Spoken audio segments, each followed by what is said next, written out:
Okay, welcome. Just about ready to go.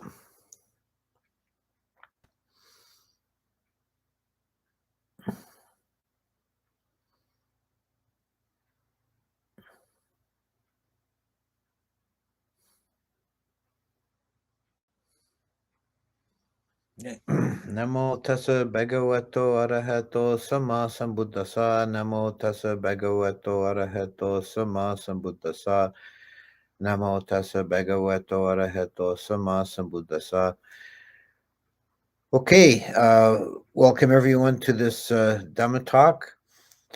Last week, I gave an introduction to the Four Noble Truths and set the context. And my plan for this evening is to discuss the first noble truth, the truth of dukkha, the truth of dukkha or suffering. So first of all, let's clarify a bit what the word dukkha actually means. The standard translation is suffering, and many people have pointed out that that's not quite adequate. There is no real one English word that completely covers the concept. In this context of the Four Noble Truths, suffering comes actually pretty close, because that is what the Buddha is emphasizing here. The problem with existence in samsara, the fact that it is inevitably tinged with suffering. But dukkha is really more broad than that, because for two reasons suffering is not adequate. The first reason is the word suffering is not broad enough. Dukkha applies to all conditioned phenomena. And it doesn't take much reflection to realize that in human experience, not everything is suffering. There certainly is enough suffering to go around, but we also experience moments of happiness and pleasure, and many, many moments of neutral feeling, of neither happiness nor suffering. But these are all encapsulated with dukkha. In one clarification of that is to divide dukkha into three types. There's dukkha dukkhata, which means something like dukkha per se or dukkha as such, which is simple, straightforward suffering.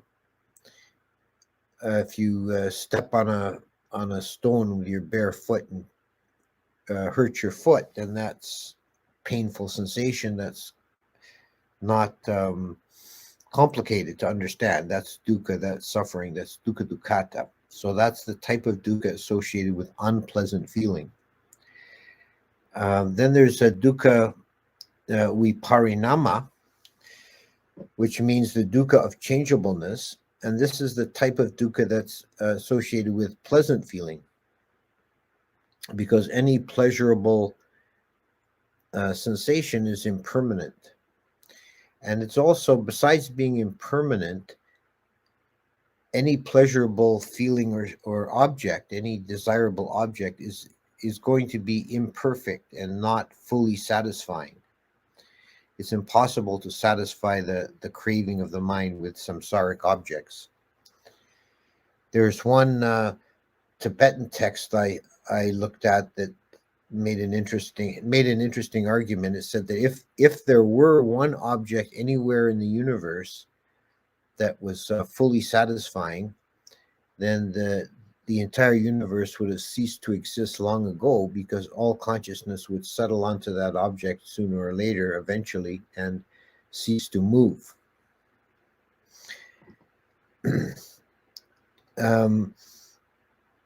The third type of dukkha is dukkha sankhata, dukkha as a characteristic, or the conditioned nature of dukkha, which applies to all the feelings, but pleasant, unpleasant, and neutral.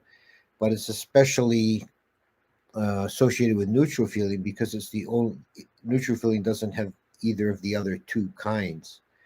So dukkha sankhata is the inherent dukkha of all phenomena. So dukkha is universal, and but suffering is not universal. What is universal is the aspect of dukkha as imperfection, as incompleteness, as being unable to satisfy. So the objects that exist in samsara are inherently broken. So this kind of leads into the second problem with the word dukkha being translated as suffering, because suffering is a subjective phenomena. It's a feeling or a emotional state engendered in the viewer or the experiencer of the object. So it's entirely subjective.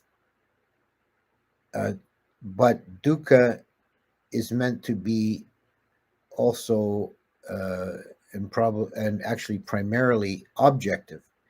It exists inherently in the objects. To return to the example of stepping on a sharp stone with your bare foot, you as a sentient being feel the subjective quality of suffering, but the stone, we can't say that the stone itself suffers. It is, but the stone is imbued with dukkha because it's a conditioned phenomena. So we have to be careful with translating dukkha as suffering. One problem that comes up because of this translation is that people get the people outside of Buddhism, or having a very superficial knowledge of Buddhism, let's say, have the impression that it's a pessimistic or gloomy religion because it's talking about suffering so much.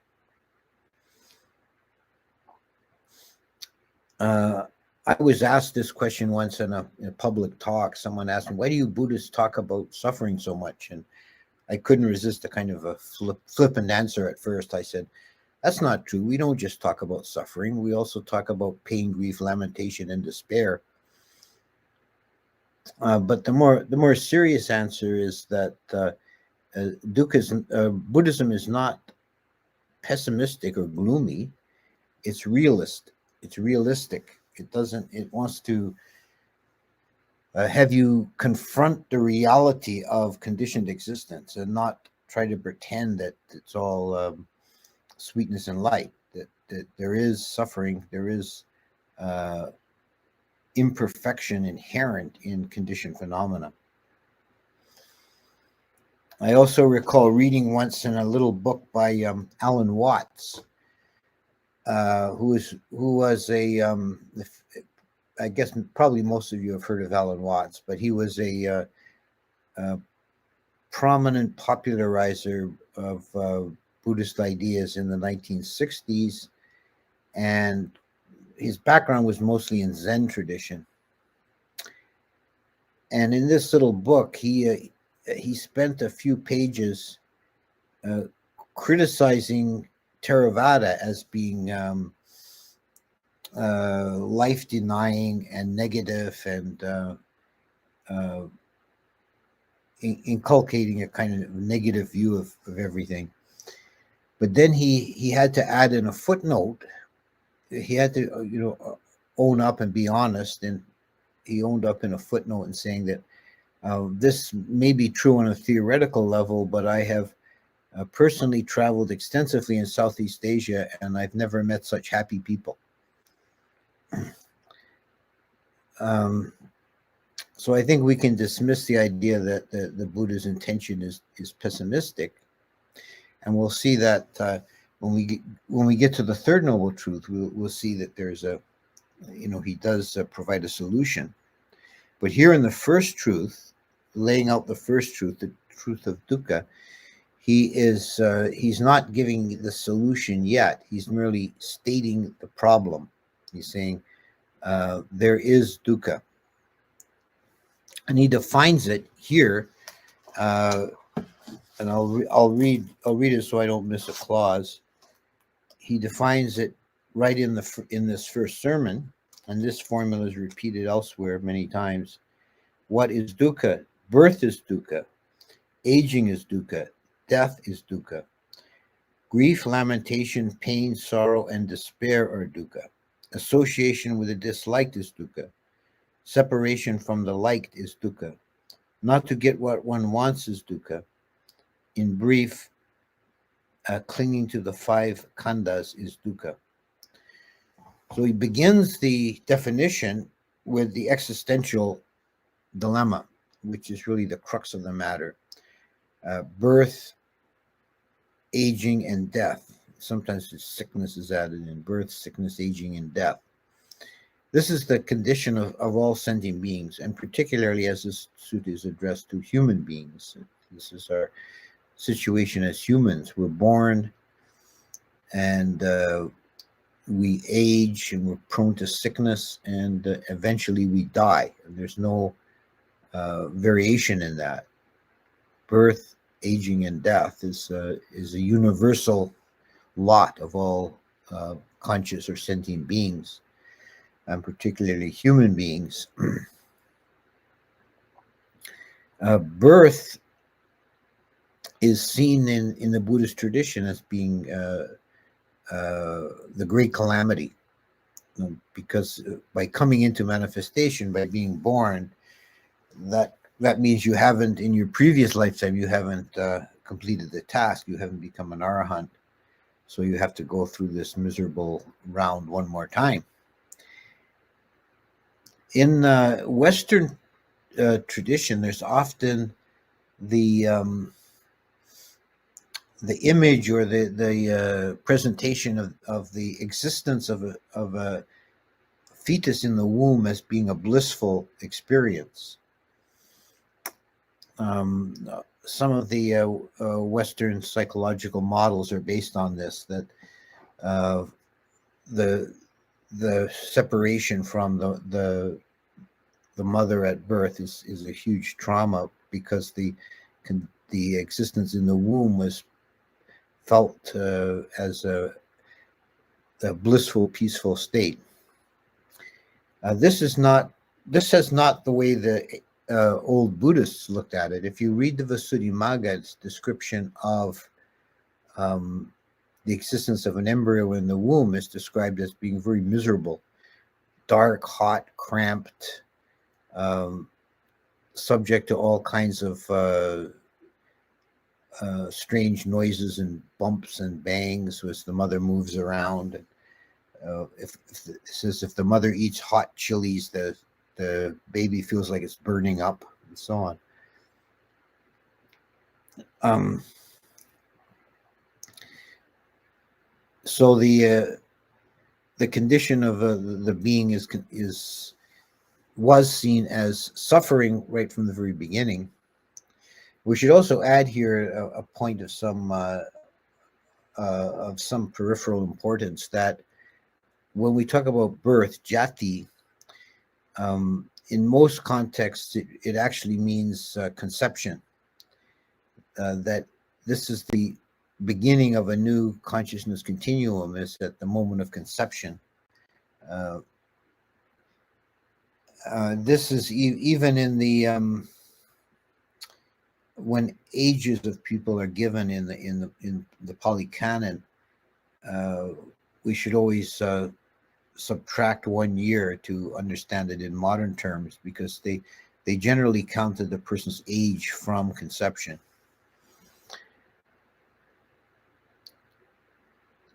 So, for example, in the Vinaya, it says that to be ordained as a bhikkhu, one must be 20 years old. That actually means 19 years old. That's 20 years from conception.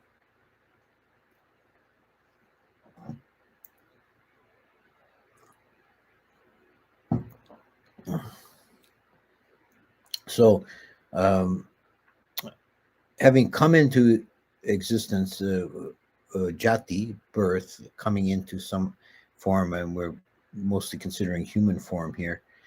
Uh, One is subject to all the ailments of the body. There's sickness. Very few people escape any kinds of sickness, and if you live, if you don't die prematurely, then you will experience aging. That's inevitable.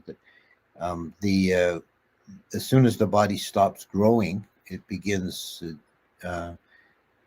declining, and this process gathers momentum as the years and decades pass, and the aging, the failing of the faculties, the stiffening of the limbs, the wrinkling of the skin, etc., is a universal phenomena, unless one dies before that. And then finally, death is inevitable for all human beings, and um, uh, this is the ending of a life continuum, but it's not the ending of dukkha, because then if the person dies unenlightened, if the person dies not being an arahant, they're still craving and karma outstanding, then the consciousness must arise somewhere else by a law of nature, dhammata, and rebirth occurs, and the whole thing starts again. So this is birth and death are seen by many philosophies as the issue, that is the fundamental existential crisis. We're conscious sentient beings caught between birth and death. In the version of Buddhism, this is compounded by repetition. It's not just birth and death, but it's birth and death again and again and again. So the Buddha in Samyutta Nikaya, there's a series of short suttas where the Buddha emphasizes the endless suffering in samsara.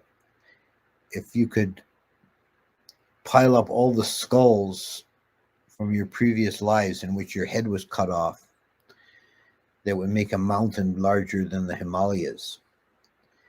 If you could collect all the tears you shed throughout your countless lives for the loss of loved ones, that would be a body of water greater than the ocean, and so on. There's several of these suttas with these graphic illustrations, and at the end of each sutta, the Buddha says, enough, alang, alang.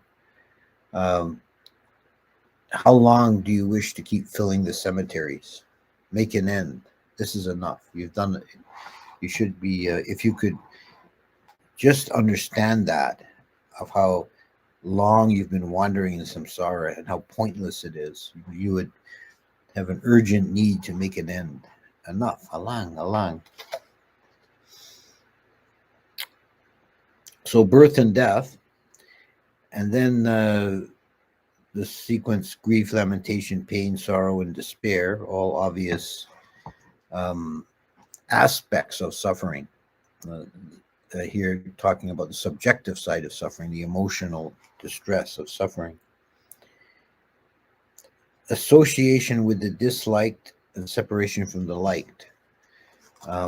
That's kind of obvious too. This is a great deal of our experience of suffering in the world comes in this way, that we are separated from that which we like or love, including our loved ones, our relationships. People die or move away or become estranged, and then there's suffering. We're also forced to associate with that which is disliked. Maybe you have conditions where you live of being too noisy or being too crowded, or there's many things that impinge on our consciousness, often on a daily basis, that we don't like, and we're forced to associate with them. Not to get what one likes is dukkha, frustrated craving. And finally, the last clause is clinging to the five aggregates is dukkha. And the Pali here is one long compound, pachupadana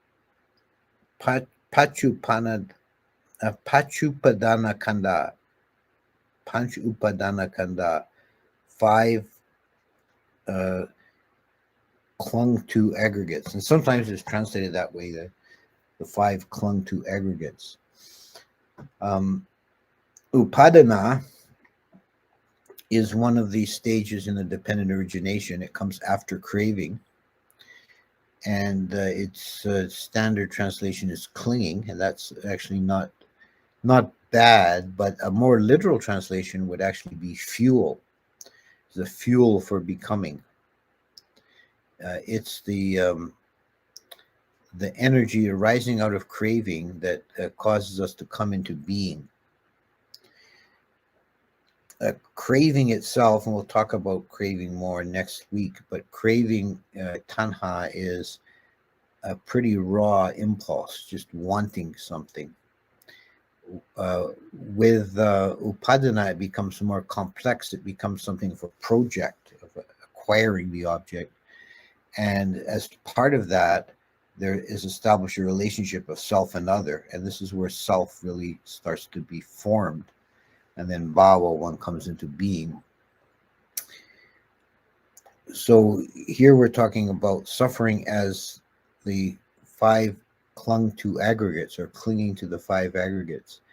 And this can be interpreted in a couple of ways. If we look at upadana as meaning clinging to, if we put the emphasis there, we can understand this as meaning that the act of clinging to the aggregates is suffering. But if we take upadana as, which is probably more grammatically correct, to take it as a kind of a participle, meaning like clung to, the aggregates that are clung to, or the aggregates that are fuel for becoming, then the emphasis is on the aggregates themselves. The five khandha, that's body, consciousness, feelings, perception, mental formations, that these themselves are a source of suffering. So this can be then taken as a statement of the universality of dukkha, because the five khandha is all we experience. So dukkha is inherent in our being.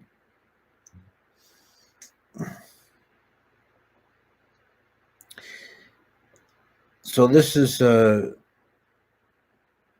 definition given by the Buddha for dukkha in this context of the Noble Truth.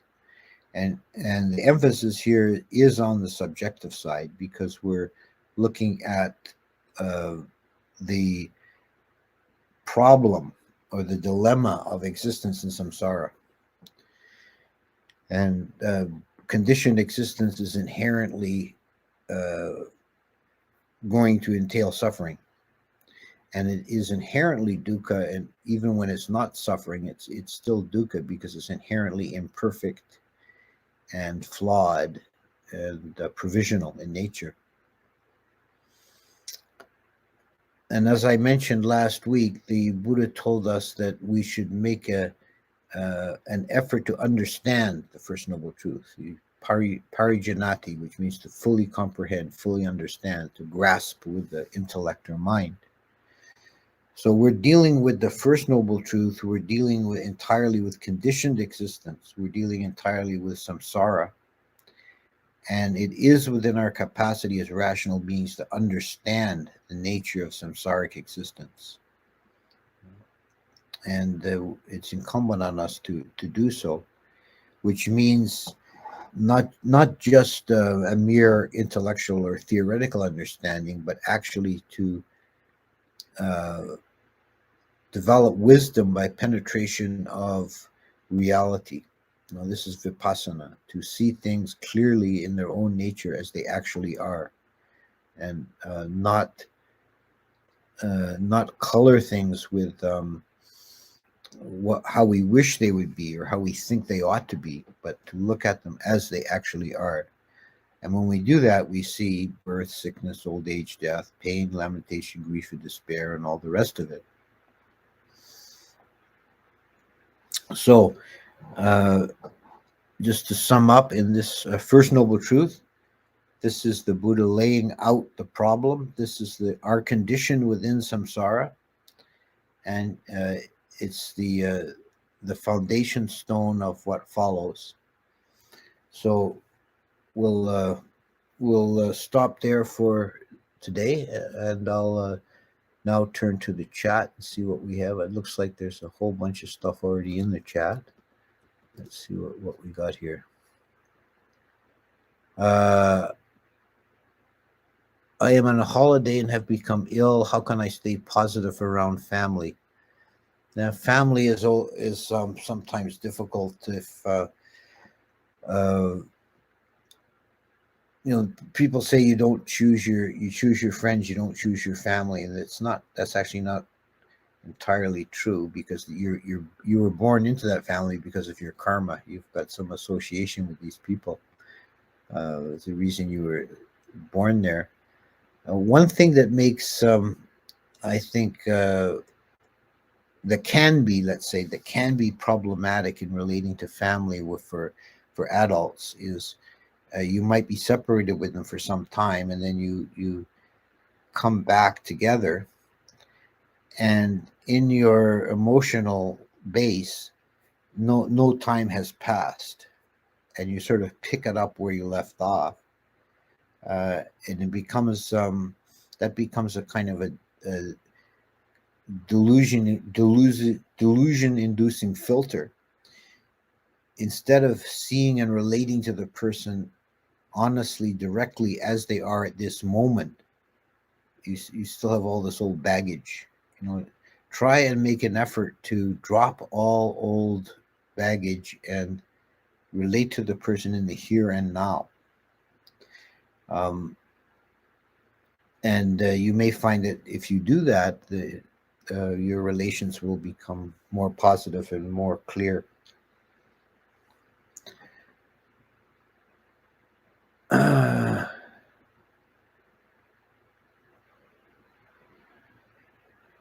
What I enjoy about the Buddhist teaching on dukkha is it reduces powerful people, devas, and gods to nothing, because they're all subject to dukkha, the same situation as us.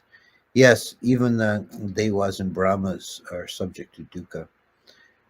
Their dukkha is harder to see, but they still have dukkha. That's why the human condition is considered to be the ideal condition for attainment of enlightenment, because we have a balance here of pleasure and pain, or ease, not pleasure so much as ease and space, and enough suffering as a goal that we can see there is a problem, but enough ease that and space that we can do something about it. It's hard for the devas to understand and see dukkha, because it's not so evident for them, but it still exists. I've heard Mahayana practitioners mention dedication and merit a lot. What are their functions and roles in Theravada and Thai forest tradition? We also practice dedication and merit. There is a Parita chant that's often done, which is dedicating the merit of one's practice to all classes of beings. And the practice of dedicating merit for our relatives in the ghost realm is a very commonly done practice. That when we do it's the way to take care of the dead, is when you do any meritorious act, you make a gift or do a kindness, then you can mentally dedicate that merit to your relatives in the ghost realm. And the question's asked sometimes, well, what if I don't have any relatives in the ghost realm? And the answer is, Even if you don't have any from this lifetime, you're bound to have some there from the beginningless samsara. Let's see, next question.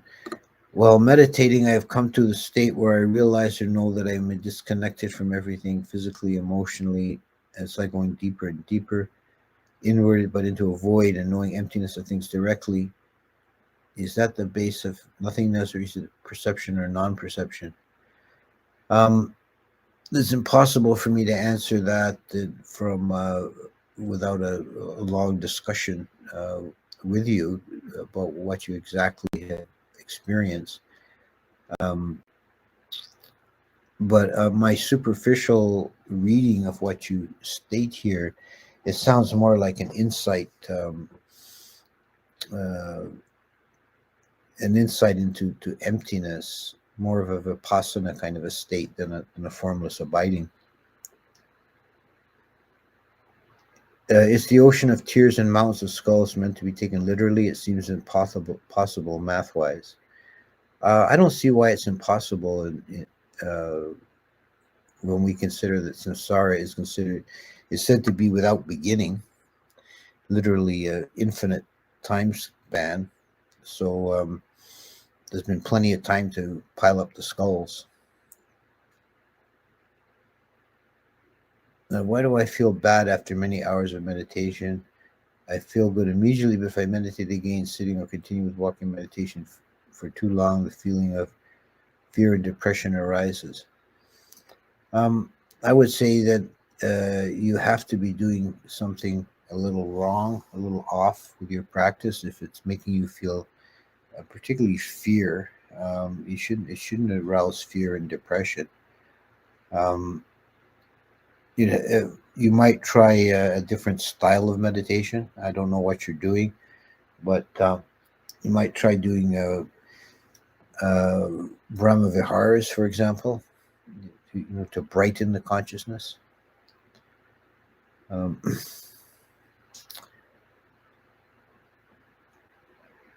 Next one, is samvega a resultant karma? Can a genuine bid for nibbana occur without being preceded by it? Can it arise more than once in a lifetime? I would say that technically it probably is. Samvega, for those who don't know, is like a religious aspiration or an awe or a feeling of dedication or urgency, a feeling of urgency in the practice. And I would say it is basically a resultant, but you can encourage it. You can, you should be arousing samvega, and that's the purpose of suttas like the one about the mountains of skulls, is to arouse this samvega, and also nibbida, the kind of weariness of samsara, the strong desire to end conditioned existence, or to find a way out of conditioned existence. And it is necessary because our addiction to samsara is so deep. We really have to cultivate these states like samvega and nibbida to make a break from it. And can it arise more than once in a lifetime? Yeah, it can arise many, many times. It can arise several times in a day. It's not. It shouldn't be something rare and unusual. It is said an arahant will know he's fully enlightened. How does he know? Is it a single moment of realization, or does it take time to know you've reached full enlightenment? Well, the experience of each of the four stages, from stream winner to arahant, is on the one hand, it's a momentary occurrence. There's a definite quantum leap, a definite shift that occurs in a single moment. Or actually, technically, it's a pair of mind moments, bang, bang, but it's still like very brief. And that's the actual emergence into that state of being. But then the results of it unfold over time. So there is an aspect there's an aspect that's instantaneous, and there's an aspect that takes some time to unfold. What is the right way to treat small beings on the ground and firewood in the body, etc.? The Buddha apparently did not approve extreme caution of the Jains. I think we did this question last time, or maybe that was when the stream cut out. But yeah, the basic idea in Buddhism is that bad karma is made only if an act is done intentionally and deliberately and knowingly. So if you trotting on ants as you walk down the street, you're not aware of it, you're not making bad karma.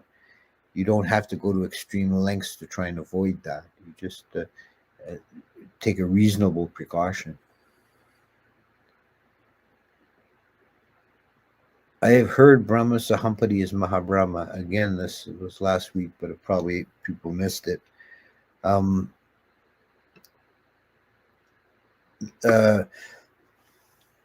There is a controversy over whether Brahma Sahampati is Mahabrahma of this world system, or whether, as the questioner suggests, Ananagami from Sudawasa.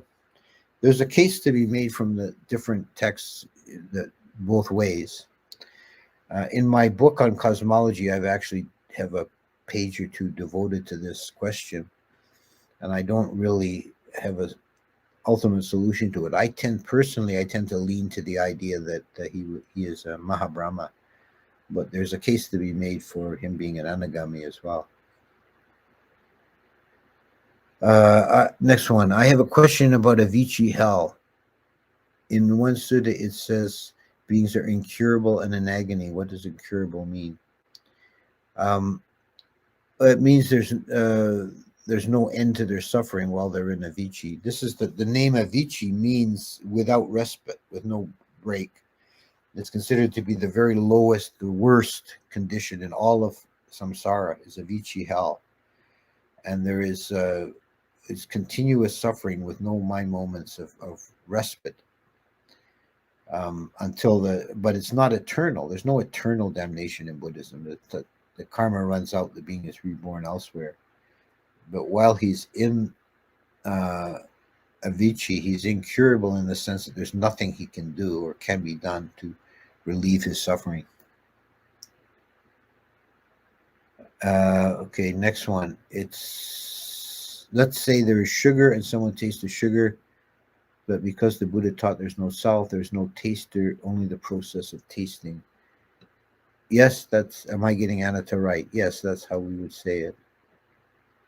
If a doctor, the same questioner goes on, if a doctor says that a person is not going to make it in the ICU and orders the dosage of medicine to be reduced so the patient dies, is that a bad karma for the doctor and nurse, reducing the dosage of the person who will die when life support is off? Now, this is a kind of difficult question to answer definitively. The general view of Buddhism is that euthanasia is wrong. It's always killing someone is always wrong, a deliberate killing. But one is not. On the other hand, one is not required to artificially prolong life. So it's not considered an act of killing if you see a person as incurable and you just let them die naturally. You don't try and hook them up to machines and keep them alive in a vegetative state. There's no requirement to do that. But any action taken to shorten the life is a killing, and it's wrong. That's becoming, I will say peripherally, that's becoming a serious problem here in Canada. They're really pushing euthanasia here, and in part to save money for the healthcare system, I think. Next question. How intensive of a practice does it take to attain stream entry, and how long does it take people? That's impossible to answer how long it takes, because it varies for every individual. It depends on your paramis and your whatever work you might have done in past lives, how ready you are for it. Some people come into existence having almost completed the task in the previous lifetime, and they just very easily, quickly attain stream entry. Other people, they're just beginning the process, that it might take them more than one lifetime. Um, it does take dedication, and I would say that the key is really two things: faith and relinquishment. Next question. In Majima 135, the shorter analysis of deeds says, when a being hurts other beings, they are reborn sick and short-lived. Does that mean Rahula was unskillful in his previous life? Was it because he was a Dewa in his previous life and couldn't completely fit in a human body, as you said in previous weeks? Well, we don't know.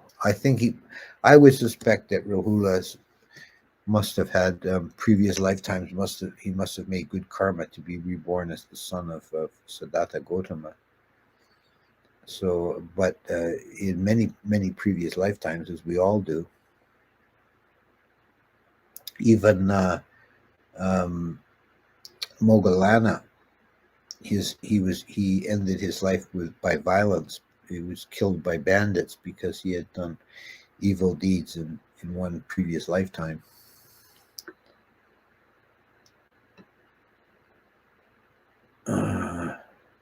I see a lot of Buddhists give food to the Buddha statue, saying it will reach Buddha. Is this true, or is it a form of Silabhata Paramasa? Well, it's a ritual that's particularly in Sri Lanka. They do Buddha Puja. They offer food when they make a meal offering. They'll also offer some to the Buddha Rupa. It's if you actually believe it's reaching the Buddha, then it would be a wrong view. It would be Silabhata Paramasa, as you say. It's a ritual, false belief in rituals. But as a simple gesture of respect and faith, it's harmless. It's actually positive to the spirit of the practitioner to do that, to dedicate to the Buddha. But if you actually believe that the Buddha is getting that food, then you're seriously misunderstanding the teachings. Why is tickling banned in the Vinaya? Was there an incident that led to that rule? There was. There were these. I can't remember now if it's 4 or 5. The gang of 5, I think it was. There was. No, it was a gang of 6, I believe. But anyways, there was a group of monks who were responsible for many of the minor rules because they were very ill-behaved and they were always kind of playing pranks on and one time they caught a novice and held him down and tickled him, and he became so excited with the tickling and that he actually had a heart attack and died. So the Buddha said, no, don't do that anymore. That's inappropriate. Does the fact that all beings only experience suffering caused by their own karma and ignorance mean that nothing wrong or unfair is actually happening in samsara? That question is kind of wrongly based on a wrong understanding of it's like wrongly phrased because karma has nothing to do with fairness or right or wrong. It's a natural law. It's not a judgment. It's not like it doesn't. It is in a very abstract sense. It's ultimately absolutely fair, but it's not like it's trying to be fair. So there's no sense of like a judgment being meted out. It's just a natural law that when one does wrong things, one will receive painful results, and vice versa. When one does good things, one will receive pleasant results. And you should try and avoid thinking about it in those kind of legalistic or moralistic terms. Think of it as a natural law, an unfoldment. Okay, next one. In Dutta Gamani's story, a monk said he only killed 1.5 people because others not taking 3 refuges and precepts. Do any Buddhists historically use this to justify violence on non-Buddhists? Yeah, that's a very troublesome text. If anybody is not familiar with that, he's talking about the Sri Lankan Chronicle. It's a medieval chronicle written in Pali, and Dutta Gamani was a king of Sri Lanka, and he's a great national hero because he led the movement or the rebellion that freed the Sri Lankan nation from foreign domination when the Tamils from southern India had taken over Sri Lanka for many years. He drove them out, but he was leading an army and fighting war to do so. And on his deathbed, according to the chronicle, he asked a monk, he was feeling guilty because of all the people he killed in the war, and the monk said it doesn't. Basically, what the monk said was that it doesn't count because they didn't take the precepts and refuges. So this is completely contrary to actual Buddhist teachings. That killing even an ant or a flea is killing. Certainly, killing human beings. It doesn't matter if they're Buddhist or not. And has it historically been used to justify violence? That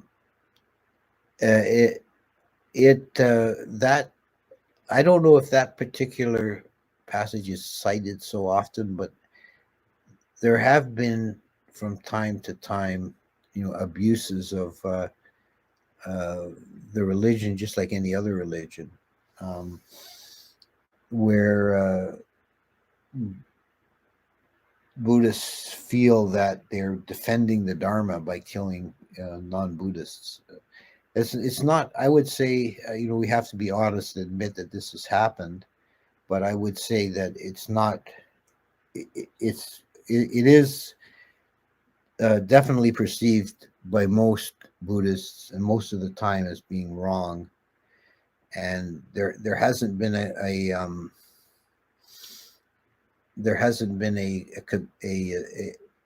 general or long-standing promotion of holy wars and so on, as we see in some other religions.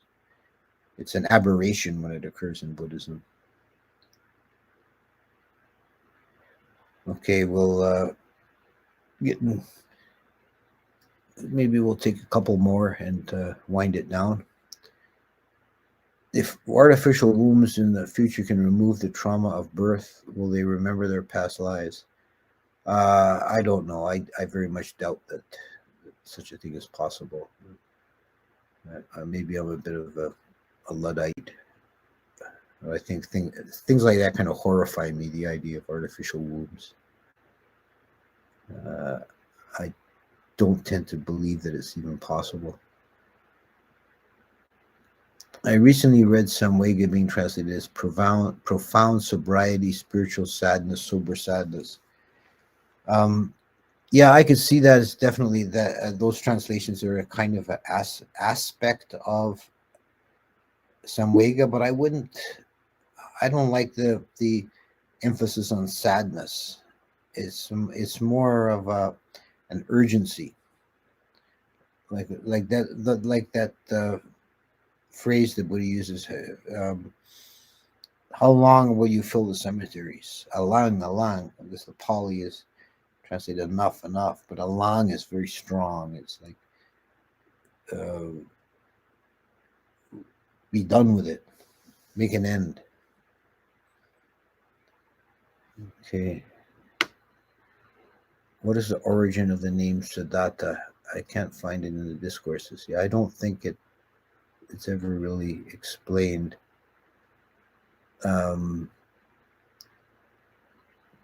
Could see the breakdown of might be like Siddhi is one who has power, and arta is like duty. I don't know if that's actually the etymology or not. I recently heard the conflicting views that everything is karma and not everything is karma. What is your opinion? Well, everything, the orthodox view, as we find in the Abhidhamma, is that everything which we experience has as one component past karma, but that we do have freedom of action, so we can. Our intention is ultimately free. We can make our own. We can make our own fresh karma.